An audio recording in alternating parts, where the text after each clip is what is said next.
Okay. Good morning to you all. Last వీడియోలో మనం 10థ్ class NCERT second chapter federalism ఏదైతే ఉందో, సో, దాంట్లో థియరీ పార్ట్ కంప్లీట్ చేసుకున్నాం. అంటే ఫస్ట్ అసలు ఫెడరలిజం అంటే డెఫినిషన్ ఏంటి? సో, దేన్ని ఫెడరలిజం అంటాం? అండ్ ఫెడరలిజంలో టైప్స్ ఏమేమి ఉన్నాయి? So, how many types of federalism? So, ఇలాంటివి చూసాం. అండ్ ఫ్యూచర్స్ ఏంటివి? ఫెడరలిజం యొక్క ఫీచర్స్ ఏంటి? సో, ఇది మొత్తం థియరీ పార్ట్ చూసాం. కానీ ఈ వీడియోలో ఒక ప్రాక్టికల్ పార్ట్ అనేది చూడబోతున్నాం. అదేంటిది? సో, ఇండియాని ఫెడరల్ కంట్రీ అనడానికి యొక్క కండిషన్స్ ఏంటి? ఆ యొక్క రీజన్స్ ఏంటి? అనే దాన్ని చూడబోతున్నాం. అంటే ప్రాక్టికల్‌గా ఇండియా అని ఒక ఫెడరల్ కంట్రీ అని ప్రూవ్ చేయబోతున్నాం అనమాట ఈ వీడియోతో. Okay. So, what makes India A federal? So, 10థ్ క్లాస్ ఎన్‌సీఈఆర్‌టీలో ఫస్ట్ పాయింట్ దీని గురించి ఏమిచ్చారంటే కాన్స్టిట్యూషన్ గురించి. ఎందుకంటే కాన్స్టిట్యూషన్ డిక్లేర్ చేసింది. ఏమని? Constitution declared India as a union of states. Okay. So, India అనే కంట్రీ ఇంతకు ముందు నుంచే ఉంది. ఓకే. అఖండ భారతం మొత్తం భారతదేశం మొత్తం ఇంతకు ముందు నుంచే ఉంది. కాకపోతే సెపరేట్ స్టేట్స్‌గా, సెపరేట్ రాజ్యాలుగా డివైడ్ అయ్యి ఉంది. ఓకే. సో, ఒకడేమో మొఘల్ రాజ్యము, ఇంకోటేమో సుల్తాను, ఇంకోటేమో మరాఠా రాజ్యం. సో, ఇలా డివైడ్ అయ్యి ఉంది. ఓకే. రాజ్యాలుగా డివైడ్ అయ్యి సో, ఒక యూనిటీ అనేది లేదన్నమాట కంట్రీలో. సో, యూనియన్ ఆఫ్ స్టేట్స్ అంటే ఏంటి? సో, ఆ స్టేట్స్ మొత్తాన్ని వేరువేరుగా ఉన్న స్టేట్స్ మొత్తాన్ని ఒక ప్రిన్సిపల్ మీద, అదేంటి ఫెడరలిజం అనే ప్రిన్సిపల్ మీద అందరినీ కలిపారన్నమాట. ఓకే. సో, యూనియన్ ఆఫ్ అందరినీ కలపడం స్టేట్స్ అందరినీ. ఓకే. స్టేట్స్ అన్నీ ఎందుకు కలిసాయి? సో, అందరూ ఒకే కంట్రీగా ఎందుకు ఫామ్ అయ్యాయి అంటే, సో, వాళ్ళకి పవర్స్ అయితే ఇస్తారు. ఓకే. స్టేట్స్ గవర్నమెంట్‌కి అక్కడ పవర్స్ అయితే ఉంటాయి. అండ్ సెంట్రల్ గవర్నమెంట్ కూడా పవర్స్ ఉంటాయి. అంటే ఇది ఫెడరలిజం అన్నమాట. ఓకే.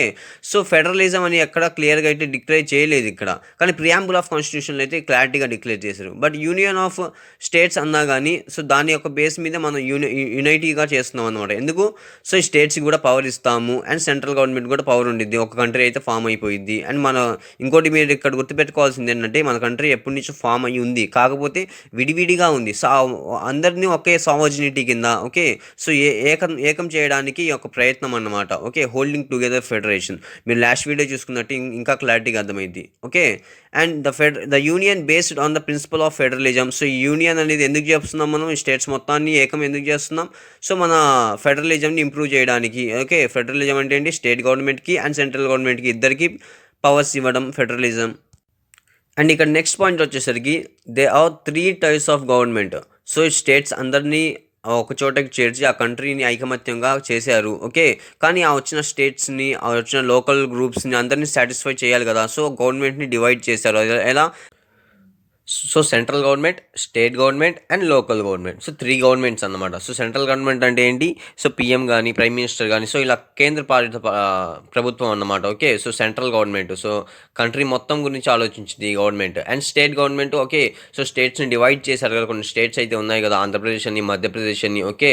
కేరళ, కర్ణాటక. సో, ఈ ప్రతి ఒక్క స్టేట్‌కి ఒక స్టేట్ గవర్నమెంట్ అయితే ఉండిద్ది. And local government. సో, ఆ స్టేట్స్‌లో కొన్ని కాన్స్టిట్యూషన్స్ ఉంటాయి. అంటే నియోజకవర్గాలు ఉంటాయి. ఓకే.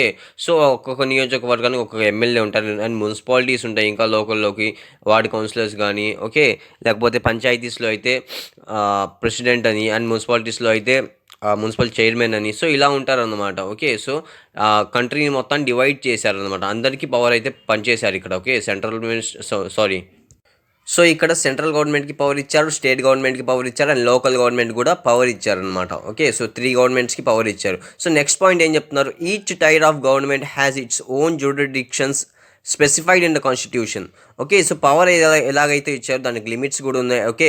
సో, పవర్ ఎంతవరకు ఉండదో దాన్ని స్పెసిఫై కూడా చేశారు. ఓకే. అలానే సో, సెంట్రల్ గవర్నమెంట్‌కి మొత్తం పవర్ ఇచ్చేసాం, స్టేట్ గవర్నమెంట్‌కి మొత్తం పవర్ ఇచ్చేసాం. ఇలా ఉండదన్నమాట. ఓకే. సెంట్రల్ గవర్నమెంట్‌కి ఇంతవరకు పవర్ ఉంది అండ్ ఇవి లిమిట్స్. సో, ఇది చేయొచ్చు, ఇది చేయకూడదు. అండ్ స్టేట్ గవర్నమెంట్ కూడా అంతే. సో, అలా పవర్స్‌ని స్పెసిఫై చేశారు అండ్ దానికి ఒక లిమిట్స్ కూడా పెట్టారనమాట. ఓకే. అండ్ నెక్స్ట్ థింగ్ వచ్చేసరికి ఆ యొక్క గవర్నమెంట్స్‌కి ఎంతవరకు పవర్ ఉండిద్ది. ఓకే. సో, ఆ పవర్‌ని ఎలా డివైడ్ చేశారు ఇక్కడ క్లారిటీగా చూసుకుందాం. ఫస్ట్ థింగ్ వచ్చేసి యూనియన్ లిస్ట్. యూనియన్ లిస్ట్ అంటే ఈ సెంట్రల్ గవర్నమెంట్ యొక్క రైట్స్ గురించి. ఓకే. సెంట్రల్ గవర్నమెంట్ ఎలా వర్క్ చేస్తుంది, ఏంటి వాళ్ళకి ఎంతవరకు రైట్స్ ఉన్నాయి, ఎంతవరకు పవర్స్ ఉన్నాయి, అండ్ ఏది చేయొచ్చు, ఏది చేయకూడదు. సో, ఇది యూనియన్ లిస్ట్ కిందకి వచ్చింది. అండ్ స్టేట్ లిస్ట్ కూడా అంటే స్టేట్స్ గురించి. అండ్ కాంకరెన్స్ లిస్ట్ అంటే ఆ స్టేట్‌కి అండ్ యూనియన్‌కి. సో, ఇద్దరికీ కామన్‌గా ఉన్న పాయింట్స్ అన్నమాట. And రెసిడెన్షియరీ list. సో, దీని గురించి తర్వాత చెప్తాను చెప్పేటప్పుడు. ఓకే. 3 కంప్లీట్ చేసుకున్న తర్వాత దీని గురించి చెప్తాను.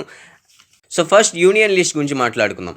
Includes subject of national importance. Okay, so national importance అంటే సో కంట్రీ మొత్తాన్ని గురించి ఆలోచించిద్ది అనమాట యూనియన్ లిస్ట్ అనేది. ఓకే, సో కంట్రీలో ప్రజలు ఏమనుకుంటున్నారు, వాళ్ళకి ఏం కావాలి, వాళ్ళ ఇంట్రెస్ట్ ఎలా ఉంది, సో కంట్రీ ఏం కోరుకుంటుంది. ఓకే, ప్రజల మొత్తాన్ని గురించి కంట్రీ మొత్తం నేషన్ గురించి ఆలోచిస్తారనమాట. ఓకే, సో ఎలాంటివి డిఫెన్స్ ఏం చేస్తారు ఆర్మీ వాళ్ళు మొత్తం, సో ఇండియా మొత్తాన్ని ప్రొటెక్ట్ చేయడం కోసమే. అండ్ ఫారెన్ అఫైర్స్ సో ఇండియాకి అండ్ వేరే కంట్రీకి ఉంటాయి ఫారెన్ అఫైర్స్, సో దాంట్లో ఇన్వాల్వ్ అవ్వడం కానీ. And banking. ఓకే, సో కంట్రీలో ఉన్న బ్యాంకింగ్ సిస్టమ్ మొత్తం ఒకే రకంగా ఉంటాయి. ఓకే, సో జమ్మూ అండ్ కాశ్మీర్లో ఒక విధంగా బ్యాంకింగ్ ఉండి, ఇక్కడ ఒక విధంగా బ్యాంకింగ్ ఉంటే సో వాళ్ళు ప్రజలు అనేది ఇంకోఆపరేట్గా ఫీల్ అవుతారు.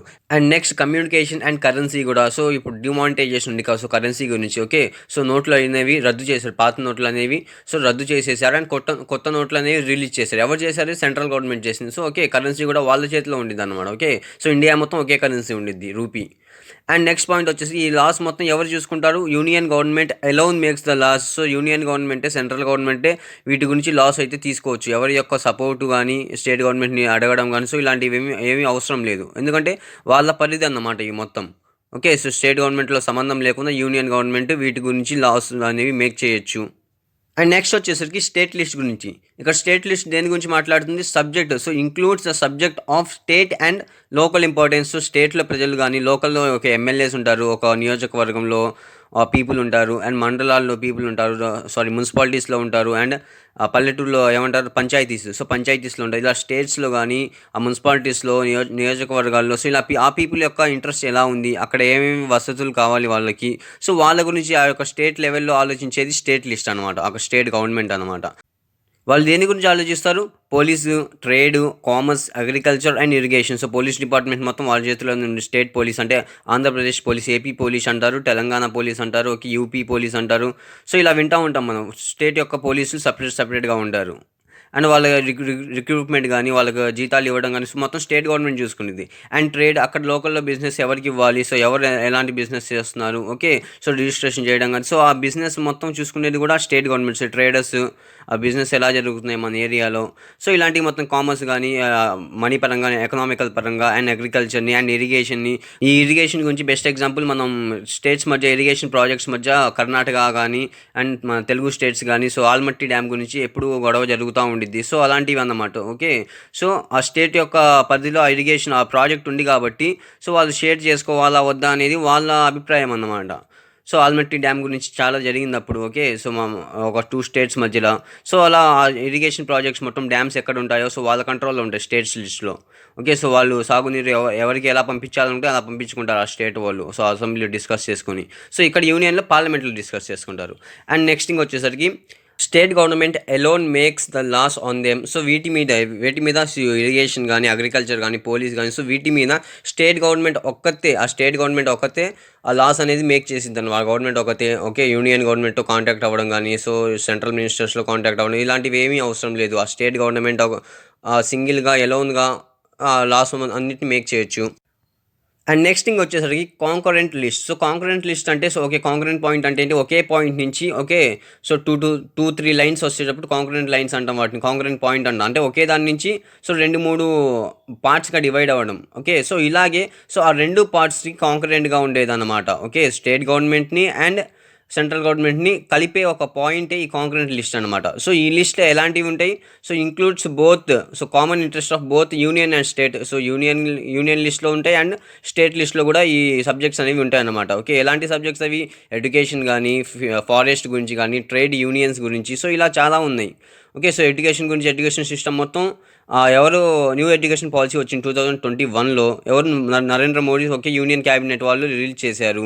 సో కానీ మన ఇక్కడ స్టేట్ గవర్నమెంట్ కూడా సో ఎడ్యుకేషన్ మినిస్టర్స్ ఉంటారు అండ్ ఎడ్యుకేషన్ వాళ్ళు విధానం వాళ్ళు కూడా ఒక సపరేట్ పద్ధతి అనేది ఫాలో అవుతారు. ఓకే, ఇద్దరికీ ఉంది ఆ పవర్ అనేది. అండ్ ఫారెస్ట్ కూడా అంటే అండ్ ట్రేడ్ యూనియన్స్ కూడా అంటే సో ఇద్దరు దీంట్లో ఇన్వాల్వ్ అవుతారనమాట. సో ఇలాంటి వాటిలో both can make laws but in case of conflicts so ఇద్దరు మేక్ చేయొచ్చు లాస్ అనేవి. ఓకే, సో యూనియన్ లిస్ట్లో సో సెంట్రల్ గవర్నమెంటే మేక్ చేయాలి అండ్ స్టేట్ లిస్ట్లో స్టేట్ గవర్నమెంటే మేక్ చేయాలి. కానీ ఈ యొక్క కాంకరెంట్ లిస్ట్లో ఇద్దరు మేక్ చేయొచ్చు. But in case of conflict, so ఇద్దరు ఒక సమానమైన నిర్ణయానికి రాకపోతున్నారు, ఇద్దరి మధ్య కాన్ఫ్లిక్ట్ అనేది రైజ్ అవుతుంది. ఓకే, సో ఇతను వేరేలాగా, స్టేట్ గవర్నమెంట్ వేరే విధంగా రెస్పాండ్ అవుతుంది, సెంట్రల్ గవర్నమెంట్ వేరే విధంగా చెప్తుంది. సో అప్పుడు ఏమైందంటే made by union government will be prevail. So union government యొక్క మాటనే తీసుకుంటారు, స్టేట్ గవర్నమెంట్కి అంత ప్రిఫరెన్స్ అయితే ఇవ్వరు ఇక్కడ. అండ్ నెక్స్ట్ ఫోర్త్ వన్ వచ్చేసరికి రిసిడ్వరీ లిస్ట్. సో దీంట్లో ఏమంటే, so contains which do not fall in any list. So ఏ లిస్ట్లో రాలేదు. ఇప్పుడు 3 లిస్ట్ మాట్లాడుకుందాం. ఓకే, సెంట్రల్ గవర్నమెంట్ ఒక లిస్ట్, స్టేట్ గవర్నమెంట్ ఒక లిస్టు, అండ్ ఇద్దరికి కలిపి ఒక లిస్ట్ ఉంది. సో మూడిట్లో రాలేదు. సో అలాంటి వాటిని సో ఈ లిస్ట్లో చేర్చున్నామంట అన్నమాట. సో అలాంటి వాటి ఎక్కడ ఉంటాయంటే, సో కాన్స్టిట్యూషన్ రెడీ చేసిన తర్వాత వస్తాయి ఇలాంటి issues. So come after the constitution. For example ఇక్కడ ఐటీ ఉంది, అంటే ఇన్ఫర్మేషన్ టెక్నాలజీ ఉంది. సో ఓకే, ఇది కాన్స్టిట్యూషన్ మేక్ చేసేటప్పుడు అంటే అప్డేట్లో లేదన్నమాట. ఓకే, సో దాని గురించి ఎవరు ఆలోచించరు. సో ఇలాంటివి ఏవైతే కొత్త రూల్స్ వస్తాయో, కొత్త టెక్నాలజీస్ కానీ కొత్త మార్పులు ఏవైతే సమాజంలోకి వస్తాయో, సో ఇంకా లిస్ట్ అనేది పెరిగిద్ది అనమాట. ఓకే, సో 3 లిస్ట్లో లేనప్పుడు దీన్ని దేంట్లోకి చేరుస్తాము, సో రెసిడెన్షియల్ లిస్ట్లోకి చేరుస్తాము. ఇది ఎవరు హ్యాండిల్ చేస్తారంటే స్టేట్ గవర్నమెంట్కి అయితే ఇవ్వరు, ఇక్కడ సెంట్రల్ గవర్నమెంటే దాని మీద లాస్ అనేవి మేక్ చేసింది. ఓకే, సో ఇది రెసిడ్వరీ లిస్ట్ అంటే ఏంటి, సో కాన్స్టిట్యూషన్ మేక్ చేసినప్పుడు ఈ యొక్క సబ్జెక్ట్స్ అనేవి లేవు. ఓకే, ఐటీ టెక్నాలజీస్ కానీ, ఐటీ ఇన్ఫర్మేషన్ టెక్నాలజీస్ కానీ ఇలాంటివి లేవు. ఓకే, అలాంటప్పుడు వీటిని హ్యాండ్ ఓవర్ చేసే పవర్ అనేది ఎవరి చేతిలో ఉన్నట్టు, 3 లిస్ట్లో అయితే మనం చేర్చలేదు. సో 4th లిస్ట్ దానికోసం క్రియేట్ చేసాం. సో ఇలా ఈ ఐటీ ఒక్కటే కాదు, సో వేరే ఏవైనా సబ్జెక్ట్స్ కొత్తగా యాడ్ అయినా కానీ మన సొసైటీలో, సో అవి మొత్తం దాని మీద లాగ్స్ మేక్ చేసే అధికారం మాత్రం సెంట్రల్ గవర్నమెంట్కి వెళ్ళింది. ఎందుకంటే రిసిడ్వరీ లిస్ట్ హ్యాండిల్ చేసేది సెంట్రల్ గవర్నమెంట్. ఓకే, సో ఇది మన 10th క్లాస్ ఎన్సీఆర్టీలో ఇచ్చిన ఒక క్లారిఫికేషన్. మన ఇండియా అనేది ఫెడరల్ కంట్రీయా కాదా, సో ఫెడరల్ కంట్రీ అయితే దానికి రీజన్స్ ఏంటి, మన ఇండియాలో జరిగే ఫెడరల్ ప్రాసెస్ ఏంటి అని, సో ఈ యొక్క క్లారిఫికేషన్ అయితే మన 10th క్లాస్ ఎన్సీఆర్టీలో ఇచ్చారు. అండ్ నెక్స్ట్ వీడియోలో మళ్ళీ కలుద్దాం. Okay, thank you.